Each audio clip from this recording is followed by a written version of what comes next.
Kita akan kembali ngomongin bocil-bocil yang lagi gempar-gempornya di sosial media itu jualan atau kayak punya impian 100 juta pertama, 1 triliun pertama, bahkan sampai rela meninggalkan sekolah. Gue udah bahas lebih lengkap di videonya yang seperti ini, dan komentar-komentar kalian gue bacain. Ada yang seru, ada yang gak setuju, ada yang mau nambahin, ada yang bercerita tentang kisah dia juga ketemu temen yang kayak gitu. Dan ada komentar yang menurut gue menarik untuk gue bahas. What's wrong though? Banyak loh bang yang emang dewasa dipaksa sama keadaan. Lu sendiri ngomong kebanyakan dari mereka keadaan ekonominya kurang oke. Which is mungkin aja understatement. Mungkin aja dia broken home, disfungsional, atau ya miskin yang parah. Terus dengan semua keadaan ini, dengan modal fasilitas HP yang lu sebut nggak proper, mereka coba mengubah hidup mereka. Aneh banget kehabisan konten apa gimana. Sosial media strategis tapi malah ngejelekin anak kecil yang who knows backgroundnya kayak gimana. Toh juga mereka nggak senegatif itu. Banyak konten-konten yang lebih buruk daripada mereka. Termasuk konten lu ini. Oke, kalau konten gue buruk tidak masalah. Tapi kayaknya lu salah sasaran deh. Karena kalau lu nonton video gue baik-baik dan lu dengarkan baik-baik dan lu sedikit memahami lebih baik, lu akan paham bahwa yang gue komentarin itu bukan anak kecilnya, tapi bagaimana keadaan ini dapat berdampak buruk bagi anak kecilnya, bagi anak kecil itu sendiri. Dan jari gue tuh menunjukkan kepada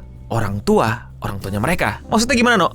Selamat datang di apa nama konten ini ya? Apa nama playlist ini ya? Gue kayaknya bakal ngebahas banyak komentar-komentar panjang kalian yang kontra sama gue, dan gue bakal nunjukin upaya-upaya gue untuk mempertahankan argumen gue, atau gue malah jadi setuju sama lo. Untuk nunjukin bahwa gue tuh nggak suka ngeblok-blokin orang. Gue tuh ngeblokin orang yang annoying atau yang nge-spam doang. Sedangkan yang kayak gini malah gue ajak untuk diskusi dan gue coba ajak ngobrol lebih lanjut. Tapi ya terserah lah, kalian pasti lebih percaya yang sebelah kan daripada yang ini. Well anyway, menurut gue ini pembahasan menarik banget, bahwa di video ini mungkin terkesan bagi lo, dan itu urusan lo dan kesan lo. Jadi persepsi lo dan pemahaman lo ya, kekeliruan lo ya bukan tanggung jawab gue, tapi gue akan coba bantu lebih perjelas kalau lo masih mau dengerin. Video gue tentang anak kecil yang jualan di sosmed itu bukan gerakan gue untuk menolak anak kecil tersebut, tapi untuk memperingati dan memberitahu bahwa nggak seharusnya begini. Yes, gue paham banget banyak anak kecil yang hidupnya terlahir miskin, ekonominya nggak cukup, nggak bisa sekolah, bahkan kalau sekolah pun karena mungkin terlalu miskin jadi dibully, atau mungkin di sekolahnya udah dibully jadi malas sekolah, lingkungannya nggak kondusif buat dia belajar dan lain-lain. Gue paham banget akan kemungkinan-kemungkinan tersebut, tapi sayangnya itu semua jadi kayak kepental ke belakang karena nggak nyambung sama apa yang gue lagi kritisi. Poin kritik gue di video tersebut adalah bagaimana anak kecil itu akan mendapatkan lebih banyak keburukan yang menurut gue daripada kebaikannya ketika dia dari kecil udah dikasih mindset 100 juta pertama, nggak usah sekolah karena sekolah itu scam, sekolah itu penipuan, sekolah itu nggak beres, lebih baik jualan aja, lebih baik ikutin course gue dan lain-lain dan lain-lain. Karena anak umur segitu, lagi-lagi gue bukan ahli psikologi anak, tapi menurut gue anak umur segitu adalah waktunya mereka main, belajar,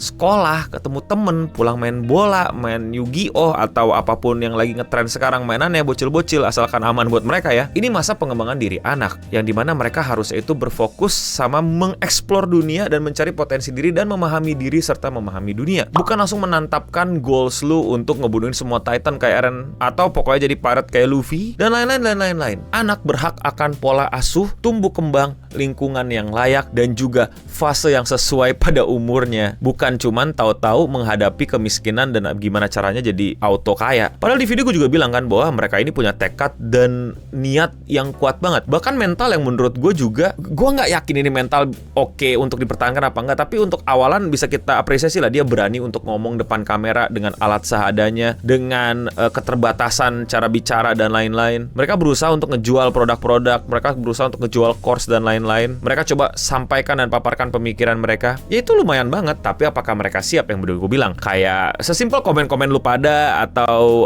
kalian-kalian atau teman-teman kalian yang ngata-ngatain di kolom komentar, atau konsekuensi apakah lagi-lagi ini masih bocil gitu, makanya ini udah siap belum konsekuensi lu ngupload ginian dan memutuskan untuk gak sekolah. Men bocil, men lu tau kan kita tuh bocil, guset gue aja bocil kayak wah ada kayu gue lompat terus jatuh gitu. Gue gak mikirin konsekuensi kalau gue gagal nangkep tuh kayu, gue jatuh nyemplung, gue sakit. Gue gak kepikiran itu umur gue aja udah belasan. Pasti lu pada juga pernah melakukan hal-hal konyol kayak gitu, kayak apa ya, nggak kepikiran gitu konsekuensinya sama kepala lu gitu. Justru itu kan pendewasaan, ntar paham, oh jadi berarti gue kalau misalnya mau nekat-nekat lompat-lompat gue mesti mikir nih gue jatuh apa enggak gitu loh. Nah itu proses tuh, dan kegagalannya pun juga proses belajar. Nah itulah pentingnya ada orang tua di situ yang mengawasi, sehingga ketika dia jatuh ada yang siap nangkep, ada yang siap nyelamatin, ada yang siap ngobatin, ada yang siap ngasih paham, ada yang siap ngebelain, ada yang siap, intinya ya orang tua hadir sebagaimana peran orang tua. Dan lagian gue paham orang-orang yang di bawah garis kemiskinan ini ya simply berusaha untuk mendapatkan mendapatkan duit tambahan atau beneran butuh dapat duit biar bisa melanjutkan hidupnya, gue paham banget. Tapi lagi-lagi kritik gue ini bukan ke mereka, si bocil-bocilnya, tapi ke orang tuanya yang membiarkan ini terjadi, dan atau bahkan ke negara yang membiarkan ini semua terjadi. Bahwa dalam keadaan seperti ini ada anak kecil yang ternyata harus mengambil resiko-resiko seperti orang dewasa di umur mereka yang belum dewasa. Ya mungkin akan terdengar menyebalkan buat kalian, tapi gue adalah orang yang percaya bahwa yang mau anak lahir tuh orang tua. Makanya anak itu tanggung jawab orang tua. Lu kalau mau beranak, anak lu diurus nih, tanggung jawab nih, titipan nih. Bukan malah anaknya dipersiapkan untuk bisa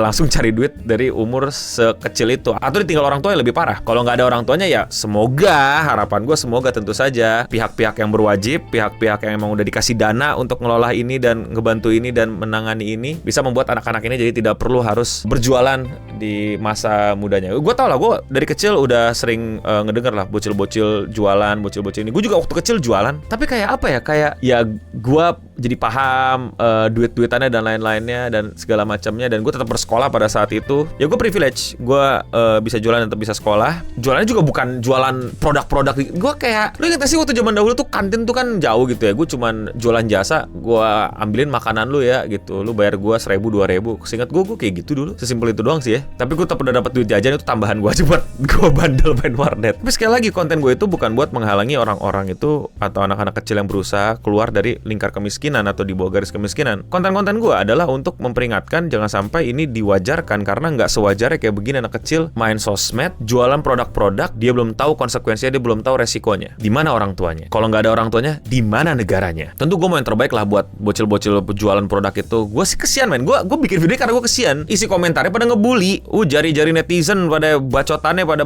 panas tuh jari. Ya biasalah, netizen kita sering banget mencari sesuatu yang apa ya, gue bener lu salah, gue lebih baik dari lu, dan dia lupa gitu targetnya bocil. So, kalau lu tetap bilang konten gue jelek ya nggak masalah, tapi buat gue anak kecil sewajarnya di umur yang masih muda itu nggak perlu nyari duit karena kegagalan orang tuanya untuk nyari duit dulu baru punya anak. Atau sial, force major, negara harusnya hadir, dapat melindungi, merawat, dan menjaga anak-anak tersebut karena tetap itu adalah anak-anak bangsa. Terus gimana dengan mindset 17 tahun dapat 100 juta, 500 juta dalam 21 tahun segala macam? Ya bodo amat. Either way suka-suka lu. Ini juga nggak usah mindset itu. Lu pada mau jualan tetap juga suka-suka lu. Gue cuma nyampein pendapat gue, dan gue nggak yang jadi kayak gerakan anti anak jualan. Enggak. Mindset itu ya gue nggak tahu lu pada nih udah bilang sekolah scam tapi matematikanya kepake nggak? Coba kasih gue hitung-hitungan gitu. Ya gimana cara lu bisa dapetin 100 juta pertama lu di umur 17 tahun dengan keterbatasan lu gitu. Ya kecuali orang tua lu super privilege yang, aku mau bisnis ini, dimodalin. Ke sekolah di perjalanan gitu kan, mainan HP mikirin bisnisnya, coba catat ide dan lain-lain gitu, disupirin gitu kan. Nggak usah masak buat bekal, nggak usah siapin baju buat besok segala macam, nggak usah ribet-ribet pergi buat ngeprint tugas karena di rumahnya tinggal minta print mbaknya, ya dia bisa gitu. Tapi kalau dari orang biasa-biasa aja kayaknya nggak ketemu gue hitung-hitungannya gitu. Gimana lu bisa sangat berambisi seperti itu? Kalau misalnya berhasil ya good for you. Cuman buat gue jadinya nggak sehat karena lu nggak sehatnya nggak mau ngitung gitu. Coba lu hitung, coba lu kasih plan lu gimana 100 juta pertama lu di umur 17 tahun dengan segala keterbatasan lu. Umur 21 deh, 25 deh. Apalagi di ekonomi yang sekarang. Coba, keren ya kalau bisa, bagus lah. Emang gue dapet duitnya kalau lu berhasil buktiin lu berhasil atau enggak. Gue cuma untuk kasih lu argumen lain gitu terhadap 100 juta pertama di umur-umur sebelum 20, sebelum 30 ini. Coba ngitung gimana tuh. Oke, mulai dari mana? Modal berapa? Penghasilan berapa? Dapat dari mana? Tahu dari mana orang akan beli? Jangan kan beli terus, beli pertamanya gimana? Gimana orang repeat ordernya? Costnya gimana? Energi lu, waktu lu yang kebuang, worth it nggak? Ya silakan dibantu aja, dipikirin aja. Tapi gimana menurut kalian? Ada kritikan, ada tambahan, ada komentar? Kolom komentar di bawah ya. Gue lagi mau coba bikin video-video merespon seperti ini. Semoga jadi diskusi, semoga jadi komentar-komentar buat kalian. Biar kalian makin komentar gitu, maksudnya makin banyakin diskusinya, makin banyak ngobrolnya. Jadi engagement dong. Ya iyalah. Emang kenapa sih? Orang kalau dapat engagement kenapa sih? Kenapa setiap orang dapat engagement salah? Ya udah blokir aja semua sosmed gitu loh. Harusnya yang lu nilai itu caranya. Cara dia dapat engagement tuh baik, menyebalkan, cocok sama filosofi hidup lo apa enggak. Kalau orang dapat engagement salah, lu berhenti main sosmed. Tapi kalau menurut kalian bagaimana? Komen di bawah. Kalau kalian suka jangan lupa subscribe, dan ya ini kira-kira nama show-nya apa ya? Dan untuk kita semua, stay clean and sound.